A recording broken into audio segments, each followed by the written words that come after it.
Komið sæl og blessuð og velkomin í Spursmál, föstudaginn 21. mars. Það ekki oft sem maður verður orðlaus en það stappaði nærri því í gærkvöldi þegar fréttir bárust af því að Ásthildur Lóa Þórsdóttir, barna- og menntamálaráðherra, hefði sagt af sér embætti út af hreint ótrúlegu máli sem að teygir anga sína 35 ár aftur í tímann. Hún fyrst ráðherra í ríkisstjórn Kristrúnar Frostadóttur til þess að segja af sér og pólitíkin leikur einfaldlega á reiðiskjálfi.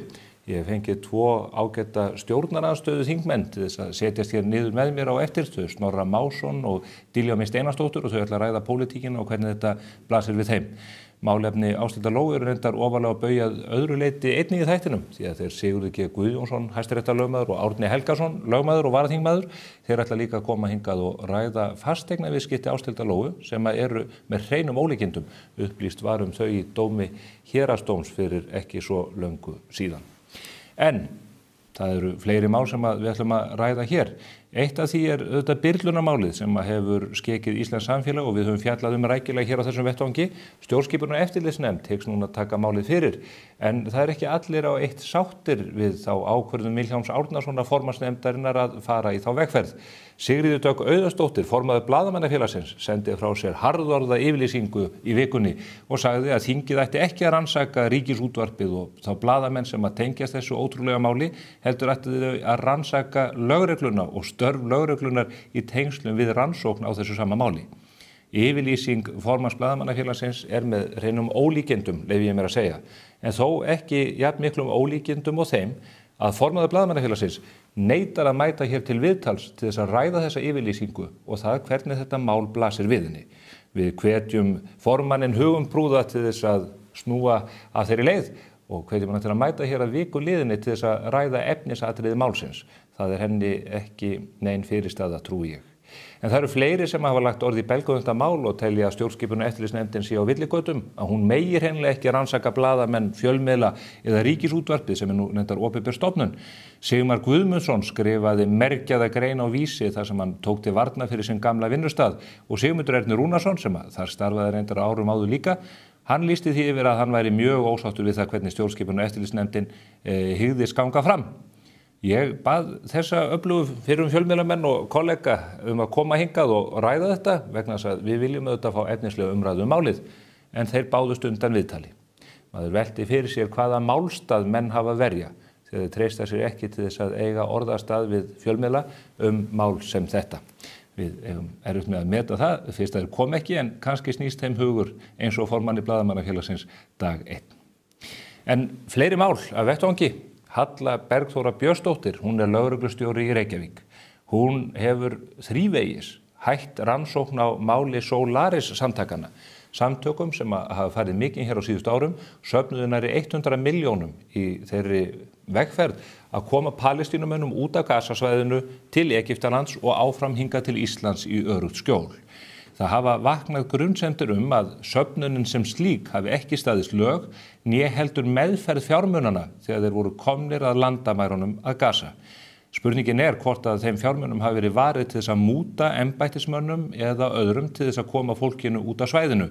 Það vitum við ekki fyrir víst, en auðvitað nauðsynlegt að fá úr því skorið, enda mega Íslendingar ekki stunda slíka starfsemi á erlendri grundu frekar heldur en hér heima. Við þekkjum nú mútumál fræg, meðal annars Samherjamálið svokallað sem teygði anga sína til Namibíu og margir hafa farið mikinn út af. Það ekkert út úr því máli komið eins og við höfum séð í fréttum að undanförnum, en þeir sem hæst hafa látið alvarleika þeirra meintu mútugreiðslna ættu að láta sig þetta mál varða einnig, jafnvel þó að málstaðurinn sé hugsanlega góður. Og það gott að ríkissaksóknari hafi tekið í lurginn á lögreglustjóranum og vonandi fáum við efnislega niðurstöðu í þetta mál sem allra fyrst. Og talandi þessi mál öll sömul, stöðu innflytjenda, hvernig okkur tekst að halda utan þau mál. Mér ákveðla sýningu hér tölfræði sem birt var í vikunni á alþjóðlegum vettvangi sem sýnir fjölda þeirra barna og ungmenna í Svíþjóð sem að tengjast eða eru grunuð í morðmálum í landinu. Svíþjóð nú nágrannaríki okkar og hefur lengi verið talið eitt friðsælasta ríki veraldar en ekki lengur. Árið 2013 voru 16 börn grunuð í morðmálum í landinu. Í fyrra voru þau 395, eða tæplega 400. Ég hef séð viðtal við yfirmann barnaverndarmála í Svíþjóð og hún segir að ástandið sé algjörlega stjórnlaust og þetta tengist uppgangi glæpaklíka í landinu. Það eru glæpaklíkur sem að eiga rætur sínar erlendis og hafa fyllt gríðarlegum straumi útlendinga, innflytjenda til Svíþjóðar síðust árum. Stóra spurningin þegar maður sér þessar tölur, hvort að ástandið sé orðið algjörlega óviðráðanlegt í Svíþjóð. Og aftur spyr maður, getur verið að þetta ástand sé einnig að verða veruleika hér heima á Íslandi. Morgunblaðið hefur fjallað mikið að undanförnu skelfileg mál í Breiðholtsskóla og hefur fengið bágt fyrir vegna þess að það hefur ekki mátt taka lokið af þeim potti, en við gerum það nú samt.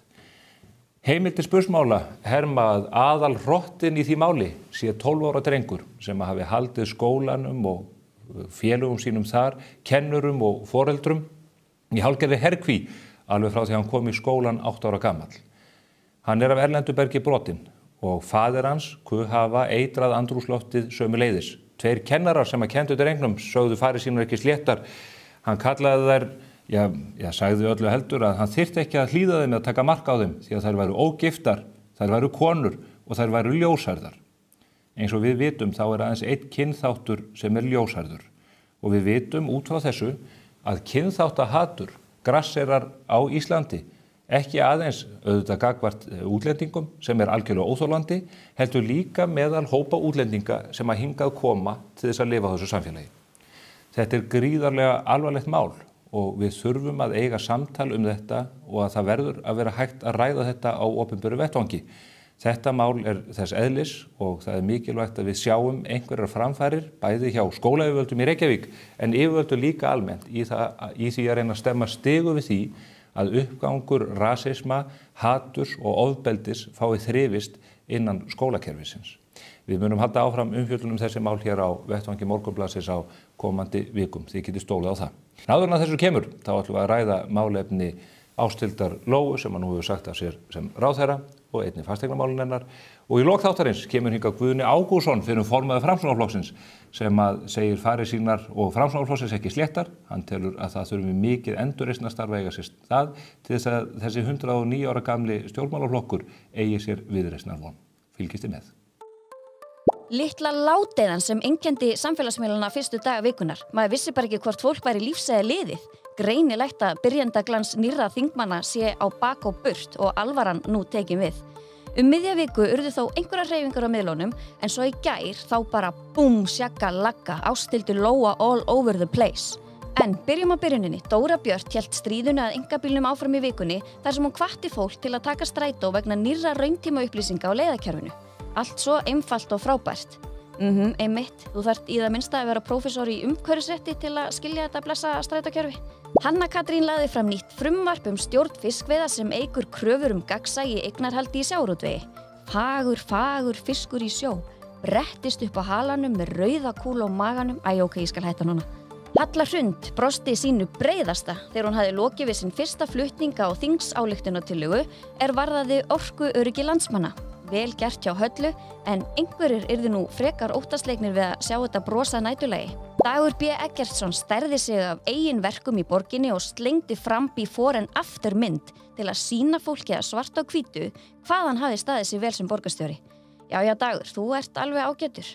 Vantar samt strá, bragga og pálmatré á þessa mynd, svona punktin yfir yðið. Guð góður hvað ríkir mikill kærleikur í röðum Viðreisnar. Þorgerður, María Rut og Ingi Leif fóru í einhverja lúxusvinnuferð á Vestfirði í vikunni og funduðu þar með öllu sem hreyfðist. Fólki, köttum og bara öllu. Þar var líka knúsast mikið og svo að sjálfsögðu dýfðu þær tásunum í hinn víðfræga poll. Diljá Mist lét vel í sér heyra og úthúðaði hinnu margrómuðu jafnlaunavottun sem allir elska að hata. Kallaði hún jafnlaunavottunina láglaunavottun og það sko ekki út af því að hún svo lág í loftinu. Það út af einhverju allt öðru. Kristrún og Heiða Björg handsöluðu kærkomna samninga á milli ríkis og sveitarfélaga sem marka mikil tímamót. Að sjálfsögðu hentu skvísurnar í sjálfu á þessu tilefni og gerði Alma Möller sér lítið fyrir og fótóbombaði sjálfuna. Stelpur, þið vitið að það bannað að skilja út undan. Íris Róbertsdóttir, bæjarstjóri í Vestmannaeyjum, kom víða við í vikunni.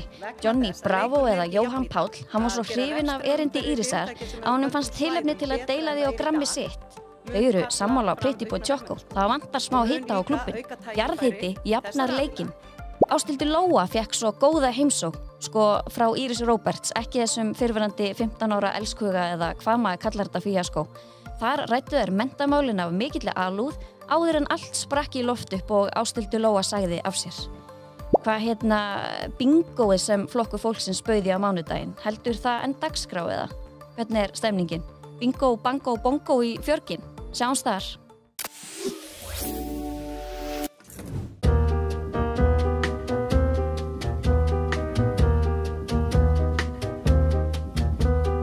Herragarðurinn, klæðir þig vel. Þetta Payday, bókhaldskerfið sem auðvelt og einfalt í notkun. Payday, næstum því of auðvelt.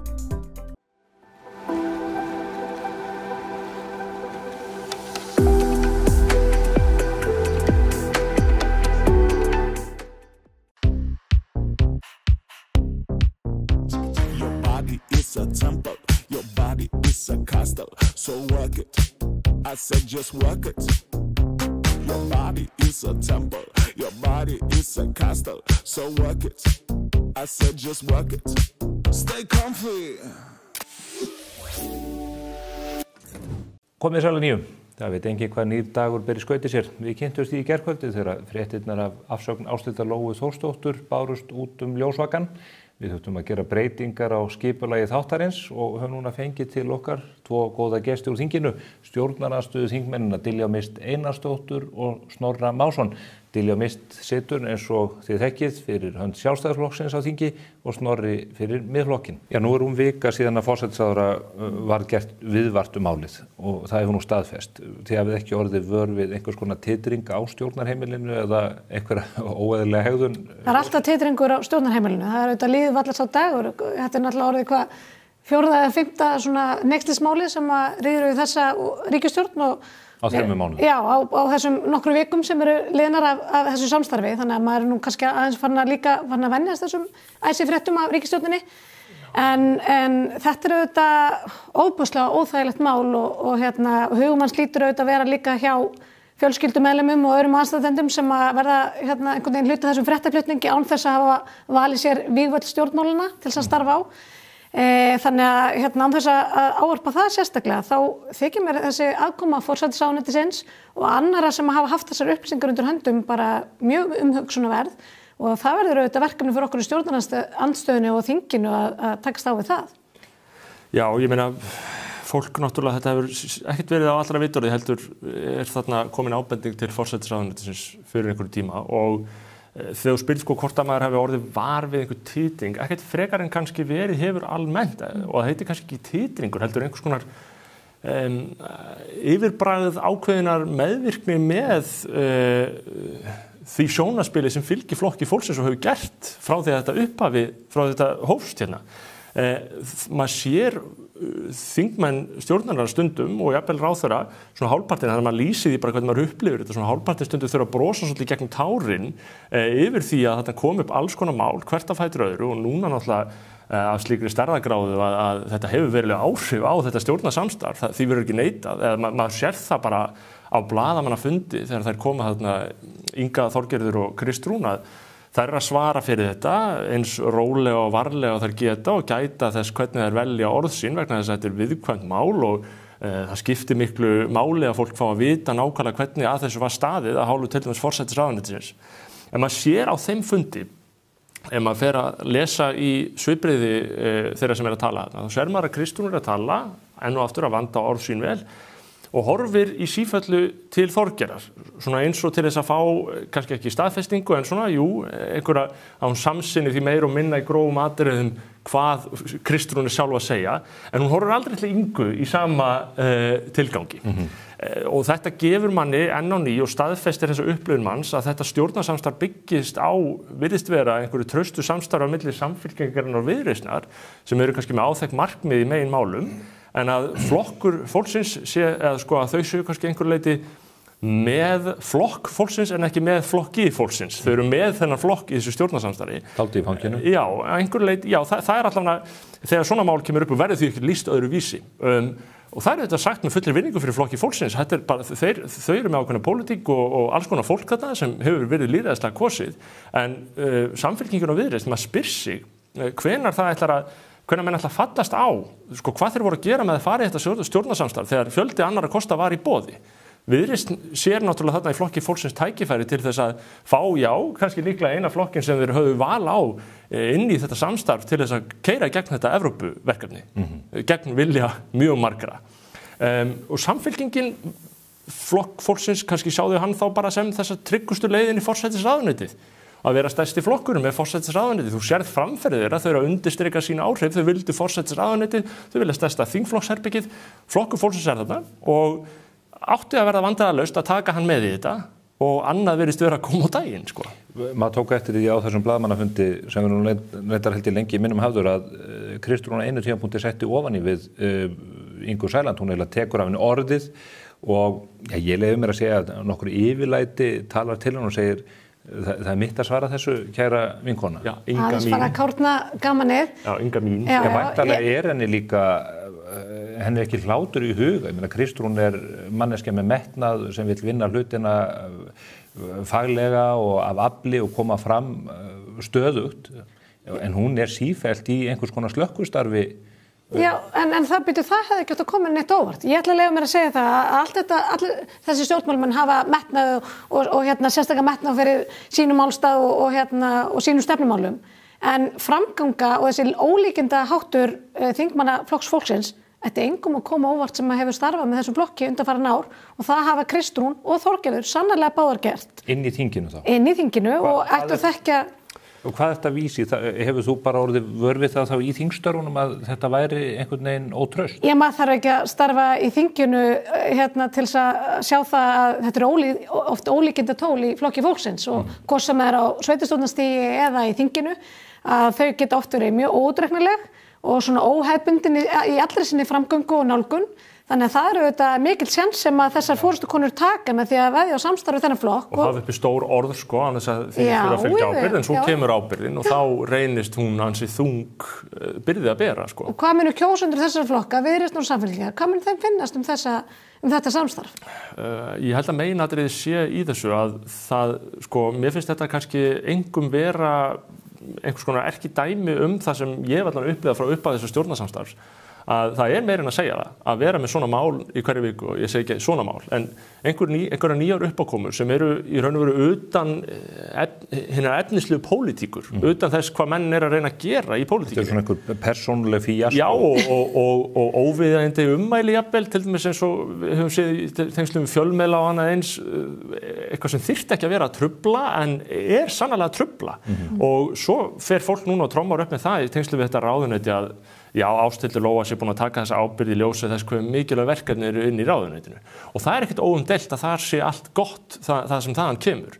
Hún hefur verið að reyna að keyra í gegn þetta frumvarp, til dæmis þetta námsmat, frumvarp sem er að mínu mati og að mati sjálfstæðismanna sem eru með mér í allsherjarnefnd, alveg augljóslega ekki til þess fallið að bæta það sem þarf að bæta úr í þeim efnum. Það er komið alveg í ljós að þetta er ekki það samræmda námsmat sem fólk er að kalla eftir og allir eru sammála flestir eru sammála málsmetandi að þurfi að koma. Þetta er þetta eitthvað annað. Þetta er ekki góð mál að mínu mati, þannig að mér finnst líka þetta með að það sé sem gil synd að trufla störf ráðuneytisins og hver tekur þá ákvörðun?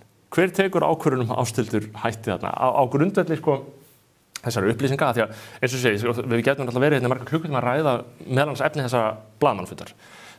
Þar segir Kristrún að hún hafi fengið staðfestingu á þessum upplýsingum hvort það hafi verið í gær. Og það mun þá hafa verið, maður getur ekki skilað öðruvísi, en í gegnum fjölmiðilinn, þar að segja RÚV, sem var þá búin að staðfesta þessar upplýsingar. Það var þá ekki flóknara fyrir Ríkisútvarpið að staðfesta þessar upplýsingar en sem nemur þarna einhverjum vinnudegi fréttamanns. Sem ráðuneytið hefði sjálft hæglega getið gert. Vinnudegi fréttamanns, hefði ekki verið hægt að sannreyna þessar upplýsingar bara með því að fletta þessu upp í þjóðskrá? Eða Íslendingabók, sko? Eða sýnt þessu einhvern áhuga. Það verður ekki annað ráðið af orðum forsætisráðherrans í þessu viðtali áðan en að það hafi hreinlega ekki nokkuð verið aðhafst frá því að þessi ábending berst í fyrsta skipti og þar til að fjölmiðill komin að snóður málið. Mér langar til að spyrja út í eitt atriði hvað þetta var. Það varðar meintan upplýsingarleka eða trúnaðarbrest sem að verði í samskiptum fyrir tengdamóður, barnsföður Ásthildar Lóu og ráðuneytisins. Kristrún segir að það sé af og frá í ljósi þess að viðkomandi hafi sagt að barnamálaráðherra mætti sitja fundinn ef að því yrði og Kristrún segir á þessum blaðamannafundi að það gæti ekki hafa átt að ríkja trúnaður það fyrst að það átt að halda þennan fund. En eins og Kristrún talar og ég hef nú aldrei heyrt þetta hugtak notað jafn oft einkafundur með forsætisráðherra. Þetta flestir fundir með forsætisráðherra séu einkafundir í eðli sínu. Hún tekur ákvörðun að þessi fundur fari ekki fram. Breytir það ekki heimildinni til þess að útvíkka trúnaðinn efnið? Það er alveg ljóst að við munum þurfa að fara hún saumana á þessu í þinginu því að ég upplifaði eins og þú, Stefán, að það sé eitthvað mis í þessari frásögn eins og maður hefur skilið hana og það er eitthvað sem ekki standst þarna skoðun. Það er tekin eins og bendir á ákvörðun að verða ekki við þessari fundarbeiðni og af hverju er þá tilefni til þess að bera fundarbeiðnina undir viðkomandi ráðherra? Hvert er tilefnið? Og hvernig felur það ekki í sér þá rofa og trúnaði? Sem eru það er rík trúnaðarskylda sem hvílir á opinberum starfsmönnum og grafalvarlegt ef það reynist að vera svo að trúnaðar hafi verið rofin við viðkomandi sem sérstaklega óska eftir trúnaði þó að hún hafi ekki eins og þetta að gera það. Sko, ég held að ég þekki ekki nákvæmlega hvernig ákvæðið trúnaði, ég meina ef einhver kemur inn í opinbera stofnun með upplýsingar einhvern, hvaða rétt viðkomandi hefur á að bera hönd fyrir höfuð sér, hafa upplýsingar málið, ég held að það sé örugglega flókið mál að átta sig á því. Ég held að aðalatriðið sé að átta sig á því að forsætisráðherra fær þessar upplýsingar og það er ekkert sem bendir til þess að hann hafi áhuga á því að afla sem frekar upplýsingamálið eða aðhafast nokkuð og það er þá hennar val og það er þá bara eitthvað sem mér finnst í raun og veru vera fyrirliggjandi að það sé þá að einhverju leyti bara pólitíska ákvörðun að gera það ekki og þá spyr ég mig, það sem menn hafa verið að halda á lofti þetta frá upphafi þessa stjórnarsamstarfs að það sé svona gífurlegu trúnaður og svona ótrúlega þægileg og fljótandi samskipti þarna á milli eins og maður ég ætla ekki að segja gaslýstur með í sífellu en þessu er haldið á lofti. Er það þá raunin þegar ástandið slíkt, þegar samskiptin eru svona greið og þægileg að menn get ekki einhvern veginn fundið leið til þess að koma svona málum á einhverja hreyfingu, getum við athugað þetta, getum við rætt saman í staðinn fyrir að þetta sé svona viðkvæmt að menn bara hreinlega frjósi og aðhafist ekki neitt sem er þá einmitt það sem menn hafa svo oft talað í svona málum að ég held að ef þetta væri á hinni hliðinni þá væri mjög margir fljótir að tala þessi klassísku orð, þöggun og leyndarhyggju og annað eins.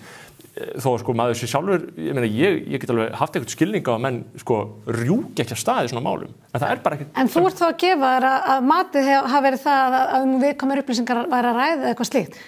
Önnur skilning getur verið svo að forsætisráðherra hafi hreinlega látið sér þetta bara í létturúmi liggja. Ekki átt að séu alvarleika mál. Ég meina maður velti því fyrir sér og ég bara segi það aftur, hún hefði getað sannreynt þessar upplýsingar með því að fletta þeim upp á netinu og eða bara einmitt taka upp símann og hringja. Og hvað veldur því forsætisráðherra tekur ákvörðun það að bíða með það í heila viku að sannreyna upplýsingarnar og í rauninni gerir það ekki fyrir að það er yfirvofandi fréttaflutningur málið. Hún segir að málið hafi verið opið í málaskrá ráðuneytisins. Hvað þýðir það? En svo er ákveðið misræmi líka í því að Kristrún segir þarna í þessu viðtali núna, með minnir hún hafi orðað þannig að síðan á einhvern tímabúti hafi sannleiksgildi ásakana, með minnir hún notið það orðið að allan að sannleiksgildi upplýsingana komið fram, eða þetta verið staðfest. Og hvað þýðir þá? Sannleiksgildi hvaða ásakana, hvaða upplýsingar, hvað menn þá fallast á að hafi verið misjafnt í þessu máli? Þetta er náttúrulega flókið mál, þetta er gamalt mál og margar hliðar og fólk hefur mjög skiptar skoðanir á því hvað sé hver alvarleikinn sé. Það er bara mjög skiptar skoðanir. Þetta er allt annað tími, ég er ekki fæddur þarna, en ég á raunverulega erfitt með persónulega að setja mig inn í það og einhvern veginn leggja mat á það. Þóra Kristín Ásgeirsdóttir hefur nú hreinlega lýst yfir, hún sé bránað með að barnamálaráðherrann hafi svona í farteskinu. Já, það er nú nýtt í pólitíka. Og Sigmundur Ernir tekið hjartanlega undir. Það er nú nýtt í pólitíka, fólk segir því meiri breyskleiki því betra, en svo ég er ekkert að setja mig í það, en ég er samt að velta fyrir mig hvað á Kristrún þá við með að segja eitthvað sannleiksgildi hvers hafi verið staðfest. Á sama tíma og Inga Sæland tekur sig til og í raun og veru stillir málinu þannig upp að hina sanna fórnarlamb í þessu máli sé Ásthildur Lóu og það er svona þannig sem hún sér þetta frá sínum bæðurum. Þannig að þarna að mínu mati, það verður ekkert dregið neitt yfir það að þarna ágreiningur megin atriði í þessu máli innan ríkisstjórnarinnar. og hvernig ætla þá fólk að starfa áfram að þessum þjóðþrifamálum sem ég reyndar fegin að fari á pásu núna. Þjóðþrifamálum? Já, þjóðþrifamálum. Hvernig ætla menn þá að starfa áfram á því? Hver verður ráðherra? Hvernig ætla menn að finna sátt í þessu umhverfi nýjan ráðherra í málaflokknum? Þegar Ásthildur Lóa var sannarlega, hún þurfti þarna tíma til að fóta sig og var komin inn í þessi stóru og erfiðu mál, sko, en núna því öllu sópað út af borðinu.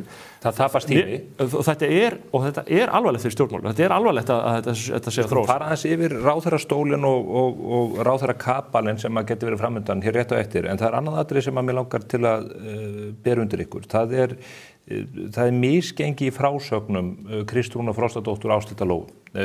Kristrún segir að samskiptin þetta mál hafi verið milli aðstoðarmanns forsætisráðherra og aðstoðarmanns barnamálaráðherra. Ásthildur Lóa segir að aðstoðarmaður forsætisráðherra hafi komið beint til sín í þinginu og borið undir hana spurningar þetta mál rétt áður en hún fór í fyrirspurnatíma í þinginu. Þetta er allt skjalfest. Þessir agnúar á í raun tímalínunni og atvikalýsingunni núna síðustu dagana, er þetta mál sem að stjórnskipunar eftirlitsnefndin tekur fyrir í þinginu? Hvers verk er það að varpa ljósi á þetta, annar en mögulega fjölmiðlana sem að þau ætla að taka styrkina núna?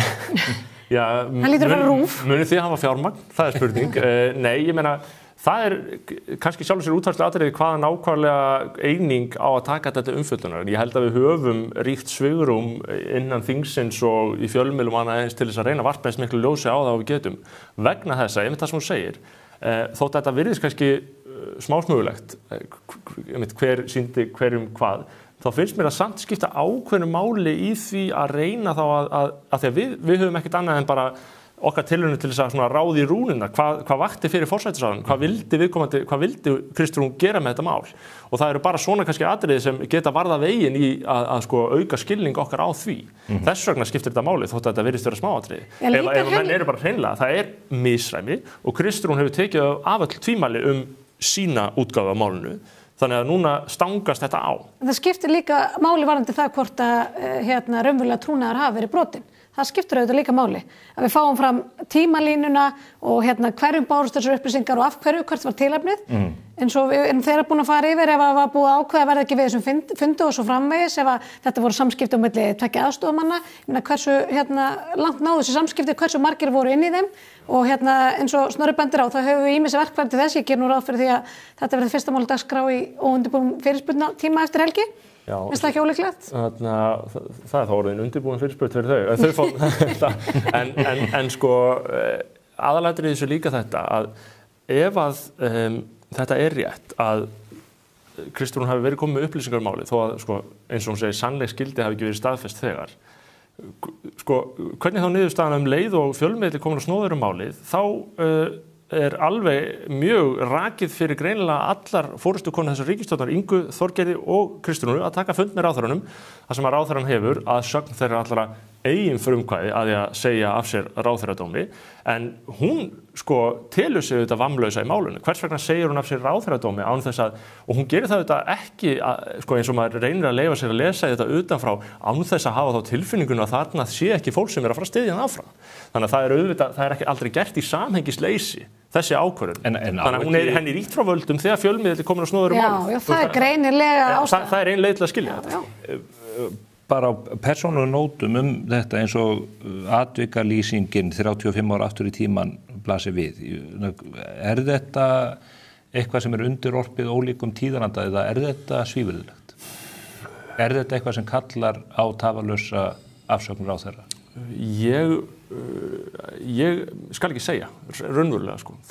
Ég hef bara ekki nægar upplýsingar það hvernig persónuleg tengsl þessara einstaklinga voru að þessu stigi eða hvaða ég meina fólk slengir fram alls konar hugtökum eins og valda, ójafnvægi og öðru eins og það er sjálfsagt þættir sem að menn geta litið á við mat á slíku. En ég raunverulega, ég tel mig ekki umkomin þess að raunverulega segja af eða á í siðferðislegum dómi þetta. Margir hafa áhuga á að gera það. Ég upplifi ekki sko, að ég komist að neitt niðurstöðu það sko. Ég bara hef ekki gögn. Finnst það að skipta máli hans í barnamálaráðherra, sæti hún áfram ef hún væri fjármálaráðherra? Ég meina það er hægt að prófa alls konar mælikvarða og prófa að setja inn eina breytu í staðinn fyrir aðra ef þetta væri karl. þá væri líklega mótvæli á Austurvelli, sko. Ég held að það alls konar staðlar sem við höfum í hugunum gagnvart svona málum sem að við bara allir eru, og maður heyrir það á svefa, það eru mjög skiptar skoðanir á því hvernig menn leggja þetta í dóm, svona sinn eigin siðferðislega dóm, sko. En þetta nú útskýring líka sem við höfum heyrt áður frá forsvarsmönnum þessar ríkisstjórnar breyttan tíðaranda varðandi svona eldri verknaði. Ég skal ekki segja, hún búin að segja af sér, hún búin að axla ákveðna ábyrgð með því að segja af sér og ég held að það hafi verið rétt mat að henni ekki verið stætt að sitja áfram. Ég held að það hefði ekki verið friður það, það mín tilfinning. En hún ætlar að skunda beint inn í þingsal þrátt fyrir það? Já, hún á það síðan bara auðvitað við, í framhaldinu við sína samflokksmenn og síðan seinna meir við sína kjósendur. En stóra máli núna finnst mér vera þessi aðkoma forsætisráðuneytisins og þessi mynti trúnaðarleiki og svona hvernig, og viðbragðsleysið auðvitað allan þennan tíma. Og svo langar mig líka að nefna annað sem auðvitað aðkoma Viðreisnar, hvort eða hver hún hafi verið. Vissu forsvarsmenn Viðreisnar, hafðu þeir einhvern ávinning af þessu máli? Þeir hafa nú gengið út úr ríkisstjórn af minna tilefni, þannig að maður lítur að velta því auðvitað fyrir sig líka í þessu samhengi. Já, það var það ekki meint leyndarhyggja og þöggun og annað sem voru orð dagsins á þeim tíma, en það virðist ekki stemning fyrir að beita sömu mælikvörðum á Flokks- og Samfylkinguna. En það var nú reyndar helst Björt framtíð sem sprakk í loft upp. Já, þetta ekki systurflokka eða svona skild pólitísk öfl. Ég held að sko stóra málið fyrir utan það sem deila með nefnir pólitíkin framöndan. Það eru gífurlega risavaksin mál sem þarf að kljást við af festu í íslensku stjórnmálum. Við getum farið út í málaflokkana. Það er hvort sem það eru menntamálin sem ég var að ræða. Það er eitt mál. Það er angi af risavöxnum úrlausnarefnum sem við stöndum fram Það sem allt í klessu og við höfum nú verið að fjalla mikið á vettvangi Morgunblaðsins við lítinn fögnuð valdhafana. Þau tengjast einmitt útlendingamálunum líka sem er risavaksin málaflokkur og maður sér það að jafnvel systurflokkur Samfylkingarinnar í Danmörku er að taka undir með J.D. Vance að fjölda innflutningur sé að ógna daglegu lífi fólks í Evrópu. Það er Mette Frederiksen að með Kristrún Frostadóttir, ég hef ekki heyrt hana minnast á útlendingamál frá því að hún tók við embætti. Og flokkur fólksins hefur líka tekið ákveðnu upp í þessum málum meðal hans það kemur að mennta útlendingamálum. Það var boðað að stefna okkar er færð í 8 Norðurlöndum. Það var ekkert heyrst, það er eitt frumvarp sem er komið aðeins í gang með farþegalista sem er vandamál sem var að nokkru og verulegu marki leyst þannig að það hljómar eins og það sé eitthvað skrif. Það mál er líka eitthvað mál blandil. Já, og ekki ljóst að jafnvel einhvern að vera að skerða einhverja heimildana þar sem það er að kafa betur ofan í og við munum gera í allsherjarnefnd, en það er bara ekkert heyrst þennan málaflokk. Og ég, eins og segi, þetta er vatn á myllu þeirra tilfinningar minnar að þessi ríkisstjórn sé ekki færum að vinna þessi verkefni sem hún boðar af svona miklum hugsjónaanda og hún ætla að gera. En þá vaknar aftur spurning sem að við vörpum þetta fram í aðdraganda þáttarins. Er þetta mál ógn við ríkisstjórn Kristrúnar? Það hafa komið upp hér mörg hneykslismál sem tengjast Flokki fólksins og erfið mál sem tengjast reyndar fleiri ráðherrum. Er hún á feiskum grunni? Er ykkur hætt á því að þetta riði til falls út á svona bókum? Eða er þetta leiðin til þess að forðinni frá slíku? Já, ég er ekki bara erfitt að segja til það á þessu stigi. Þetta er alltaf heildarmynd. Á einhverjum tímapunkti myndi maður vona að eitthvað myndi fylla mælinn. Þegar Samfylkingin hefur samt uppi stór orð svona manna milli að þetta sé bara fyrsta árið af 8 árum skilurðu við stjórnvölinn. 8 eða 12. Þess vegna eru við komið með þetta fína þingflokksherbyggi, koma sér vel fyrir. Ef að menn eru með slíkar hugsjónir þá þurfa þið kannski að fara að hugleiða að mynda sjálfbærari einhvern veginn samstarfsheild inn í þinginu sem þau geta treyst að sé að vinna málum en ekki reynlega, eins og þarna kemur fram, reynlega skandalisera. Já, það koma upp þessi eins og við höfum farið yfir, hneykslismál trekk í trekk, það er auðvitað stóra Nike-skómálið, það er nýra dæmi sem er... Já, ég er með þetta allt í nót, og það er auðvitað ummæli dómstóla, það er ummæli fjölmiðla, það er svona nýlegasta málið sem er þetta stóra biðlunumál, varasjóður heimilina málið, og síðan bætist þetta við og auðvitað styrkir til Flokks fólksins sem að styrkjamálið, akkurat hvít svo algjörlega inn í fjármálaráðuneytið. Já, og þegar maður listar þetta, hugsa með maður sér. Það er kynkja hans mörgu, Já, er það ekki hættan, maður hugsa með sér, hann lítur drópinu að fylla mælinn. Eða verður bara, myndast ákveðið þol, þið veitir, svona fólk sem fer á mörg slæm fyllir í röð, sko. Þau veitir, það bara einhvern veginn, það jafnast allt út og svo það bara afréttari. Ég að tala af reynslu annarra. Nei, þið veitir, það bara afréttari daginn eftir og bara allt komi, þið veitir, að falla í ljúg og lög. Maður hefur líka áhyggjur af því. Já, ég allavega, ef ég reyna að setja mig í spor, segjum Viðreisnar, þá þetta kannski fólk sem vill fara þarna inn og vinna á ákveðnum verkefnum. En það sífellt verið að sprengja áform fólks í loftu að því að auðvitað vilja þau líka fá umræðu í samfélaginu málin sem þau eru að vinna að. Þau eru náttúrulega að tróða okkur inn í þetta erlenda ríkjasamband. Ég meina þau myndu vilja hafa það í forgrunni en ekki Nike-skó eða ég veit ekki hvað í þessu, sko. Þú veist, ég held að þetta hljóti að þreyta fólk en þá spurning á hvaða tímapunkti ráðherra stóllinn farin að hlýja fólki of mikið. Og hver mun skipa hennar ráðherra? Já, hver mun skipa ráðherrastóli? Nú eru þarna þingmenn á fleti fyrir. Ragnar Þór Ingólfsson var nú nefndur sem mögulegur ráðherra. Hann æðsti ráðamaðurinn í fjárlaganefndinni. Eiginkona hans nú reyndar aðstóðarkona Ásthildur Lóu, þannig að hún á leiðin út úr ráðuneytinu. Sú sem að móttók þá mögulega þessar upplýsingar? Já, við vitum ekki nákvæmlega hvernig svo atburðarás var. Hann kandidatinn til að taka við þessu? Guðmundur Ingi Kristinsson hefur líka verið nefndur sem hefur verið mjög hliðhollur og traustur bandamaður Ingu. Og manni fannst hann nú hlunnfarinn við kannski að þetta líta á sem svo við þessa ráðherraskipan en mér finnst ekkert ólíklegt úr þessu að það gerði einhver óformleg krafa af hálfu samstarfsflokkana að þetta einhver utan þings, sko.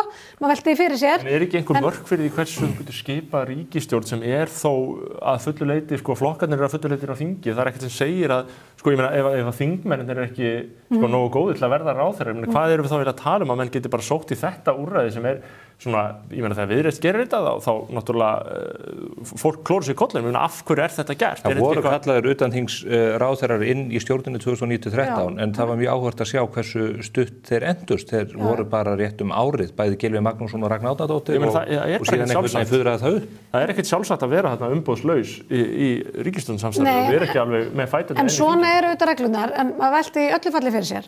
Af því þau eru nú með þaulreynda blaðamann innan sinna raða hann í ríkisstjórnarhópnum, hvort þau fari ekki í almennilegar bakgrunnsrannsóknir á þannig að sú ráðstöfun verður gerð. Það kannski tilefni þess? Já, nei, það eru blaðamenn að fleiti fyrir. Nei, þetta náttúrulega allt kostulegasta mál að mörgu leyti að fylgjast með því einhvern veginn, sko, eins dapurlegt og dyrrit, þetta bara persónulega örlug fólk sem bara veit ekkert hvað að segja því. En það þetta, sko, aðalega þess að segja kostulegt, sko, fólk búið að segja við mér allan að tíma, þetta sé allt svona slétt og fæl, svona frábært samstarf, en svo getur fólk ekki einu svona átt eðlilega heilbrigð samskipti í kringum svona flókin mál, sko, sem þyrfti að vera, sko, og þyrfti að vera þegar menn að segja að þeir sé að gæta góðra samskipta, gæta trúnaðar og svo framvegis. Þetta mikið umhugsunarefni það í raun og veru á hversu traustum fótum þetta samstarf stendur, sko. Óundirbúnar fyrirspurnir framöndan í nýrri vikunefniði. Hver verður atburðarásin núna? Þau telja sig væntanlega hafa tappað nægilega af kýlinu með afsögninni í gærkvöldi.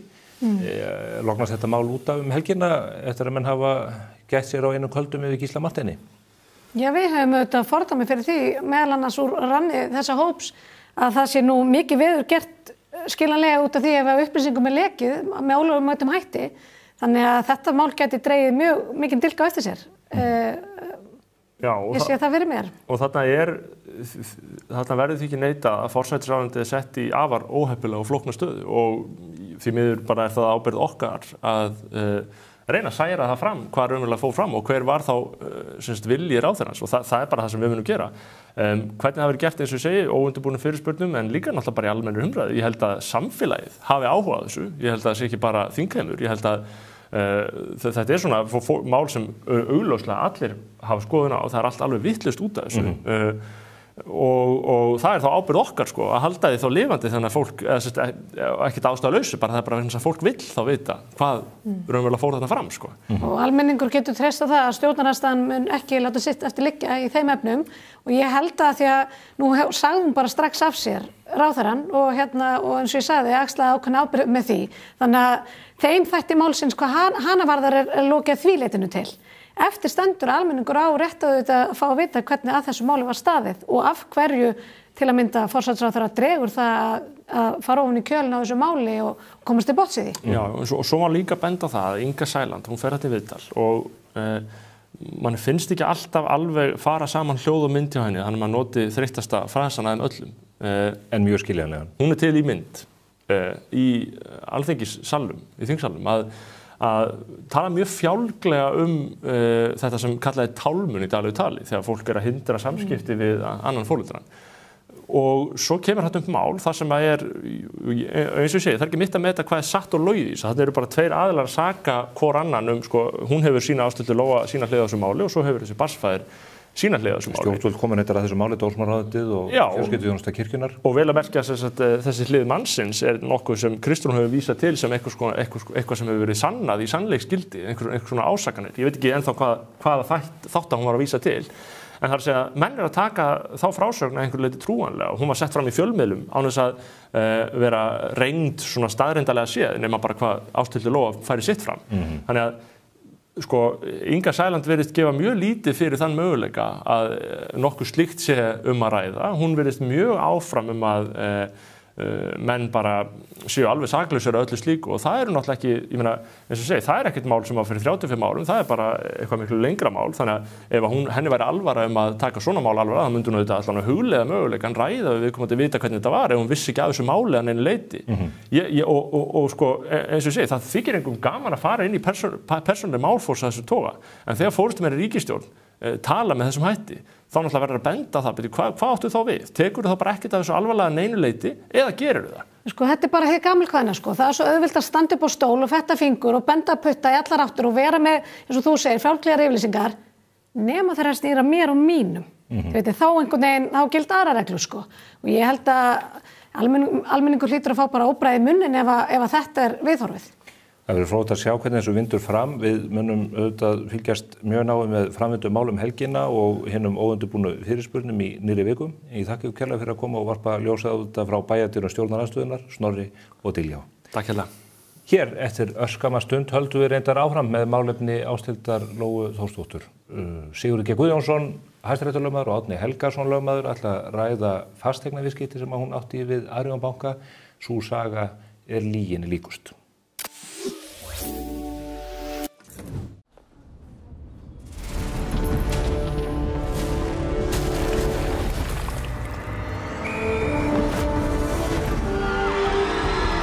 Hvern langar þig að hitta í dag? Pennin Eymundsson.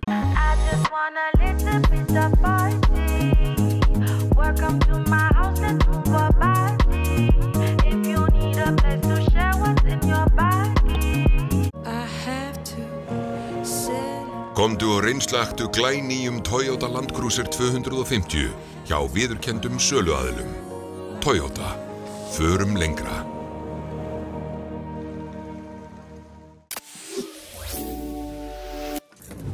Komið sæla nýju.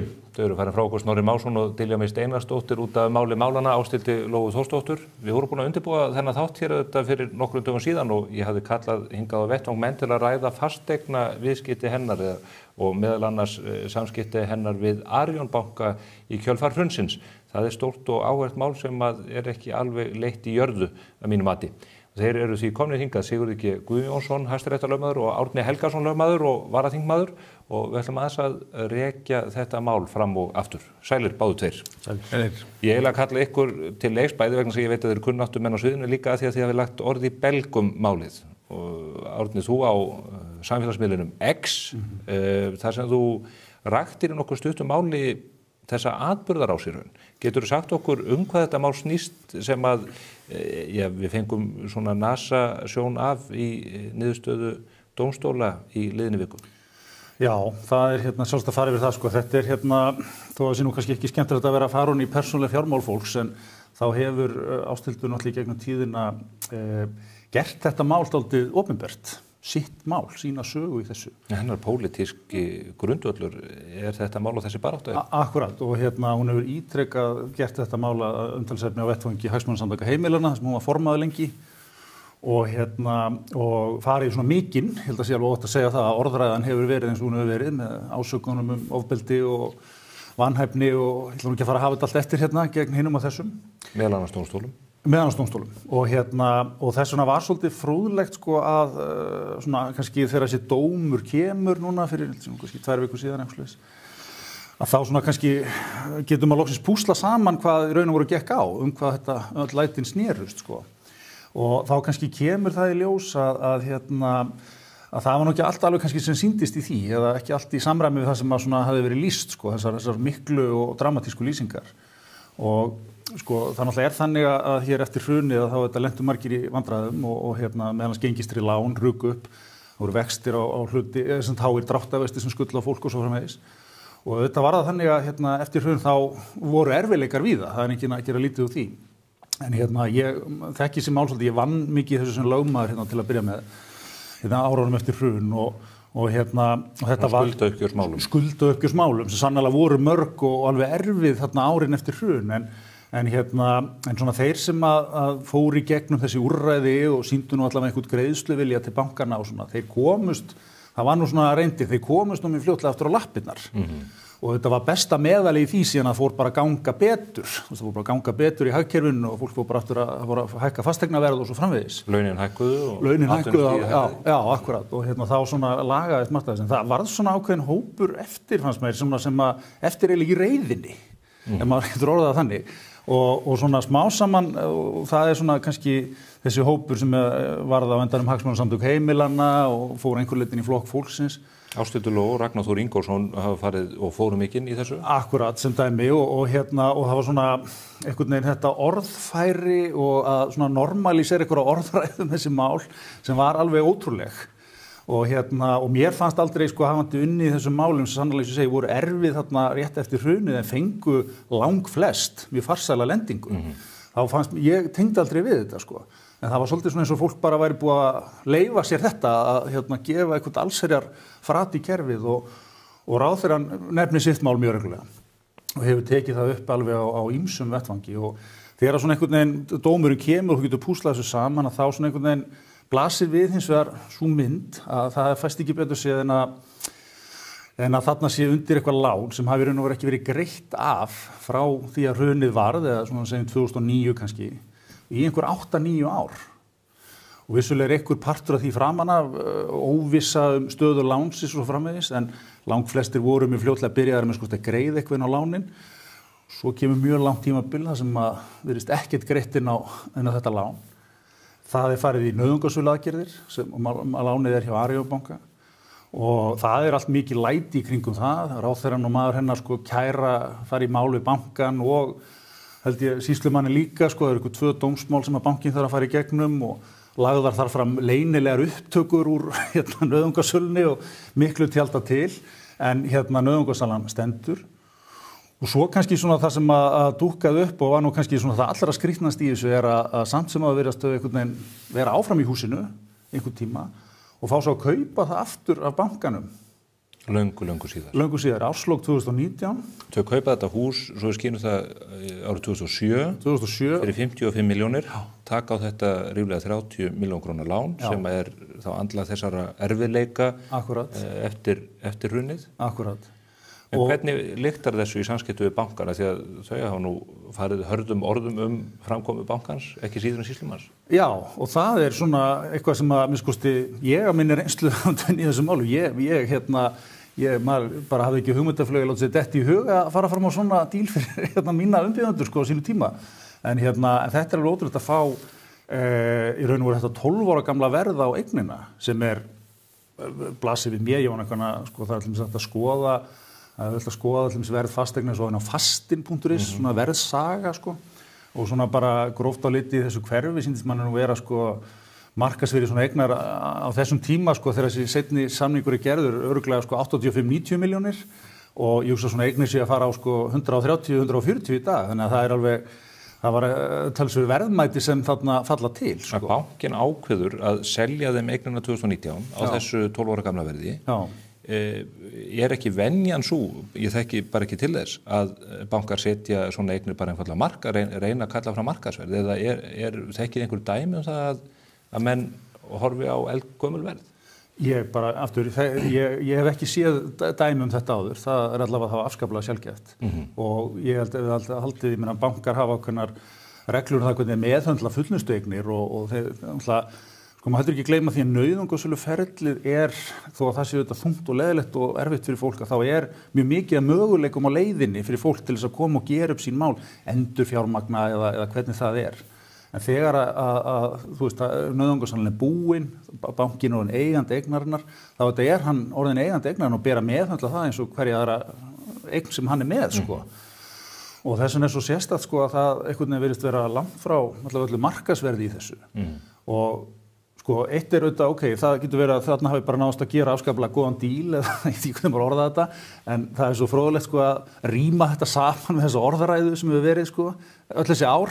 Það sem sko hefur verið lýst alveg ítrekkuðu frati á allt þetta kerfi og svo einhvern veginn var náttúrulega, fannst mér nú ráðherrann alveg bíta höfuð skömminni þegar það farið í dómsmál til að sækja einhverja skaðabætur út af einhverjum vöxtum í þessu máli sem ég verð nú að vikinni í sín og ekki alveg grundvelli fyrir en og dómstólinn gerði ekki heldur? Nei, og dómstólinn gerði ekki heldur og svo lætur Ásthildur Lóa út úr sér sem þá barna- og menntamálaráðherra sko að það væri, þegar dómurinn kominn, það var ekki hægt að gera ráð fyrir neinu réttlæti fyrir íslenskum dómstólum, sko. Sem hún reynda síðan var eiginlega neitt að þér virðist til að setja það tilbaka? Já, sko, hún dróð það tilbaka og þetta átti að vera sagt í hita leiksins og svo framvegis, sko. En mér fannst það svolítið fróðlegt líka, því að, þú veist, farði í gegnum orðræðinu gegnum árin, sko. Men hún hefur verið öll á þessa leið. Og og við verðum að, sko, ég held við verðum að gera einhverjar kröfur til fólks þegar það auðvitað má gagnrýna niðurstöðu dómstóla fyrir skára verða nú. En svona komment, sko, ég meina þetta við erum nú bara, þú veist, hvaða skilaboð sendir út í samfélagið þegar ráðherrar leyfa sér að tala svona? Hvað erum við að reyna að gera í kringum okkur? Við erum að reyna að efla einhverja virðingu fyrir lögum og reglum og kerfum og stofnunum og eigum nú í fullu fangi með það með að við fréttir daglega, sko. Og að ráðherrar leyfi sér að lýsa svona frat á kerfið í ljósi allra þessar niðurstöðu til að toppa það, sko, náttúrulega fyrir neðan allar hellur, sko. Sigurður, þú hefur komið að mörgum flóknum úrlausnarmálum í eftirleik hrunsins, veit ég, og eiginlega beggja vegna borðsætti bæði hjá skuldurum og lánadrottnum og öðru slíku. Hvernig horfir þetta mál við þér þegar þú rekur því í gegnum þetta og þessa dóma? Já, þetta held ég einstakt mál. Ég man ekki eftir því að nokkur af þeim skjólstæðingum sem að ég var að vinna fyrir hafi getað fengið svona díl eins og barnamálaráðherrann fékk, að segja, að fá að kaupa eign tilbaka á 12 ára gömlu verði. Bankarnir hafa alltaf verið mjög harðir á því að vegna þess að þeir vil ekki mismuna viðskiptavinum sínum eða skuldurum, þá vilja alltaf bara að markaður ráði því verði sem að þú þarft að greiða fyrir eignina og þú ætlar að fá hann aftur. Þannig að auðvitað þarf Arion banki að svara því, sko, var það vegna þess að þetta var orðin þingmaður sem og hafði þessna ákveðið vald, var verið að misnota valdið sem þingmaður til að ná fram hagstæðum kjörum í samskiptum við banka. Nú, ef að það liggur fyrir og það liggur þetta fyrir að þetta keypt á mjög hagstæðu verði og verði sem langt frá markaðsvirði, að þá nú bara ákvæði í skattalögunum og skatturinn hlýtur miðað við það sem hann hefur verið að gera gagnvart öðru fólki. Nú þetta bara upplýst, þá hlýtur skatturinn að skoða skattskil þessara hjóna með tilliti til þess að þau þurfa að telja sér til tekna mismuninn á kaupverðinu og þekktu markaðsverði á svona fasteignum á þeim tíma þessi viðskipti á sér stað. Það bara getur ekki annað verið. Þetta tekjuskattskylt? Þetta tekjuskattskylt. Er það bara augljóst? Já, það bara ákvæði 57. grein tekjuskattslagana sem fjallar óeðlilegt verð í viðskiptum. Og það bara hægt að færa þá auknar tekjur til samræmis við það sem þá talið markaðsverð á viðkomandi hlut. Og þú telur þá að skatturinn muni skoða þetta og þá það væntanlega mismunur á þessu 12 ára gamla verði og markaðsverðinu? Já, sem þetta tekjuskattsskyldur. Já, það getur verið allmargar, jafnvel 20 milljóna. Já, það ef svona hús kannski komið á 90 milljónir þegar þau eru kaupað á 55,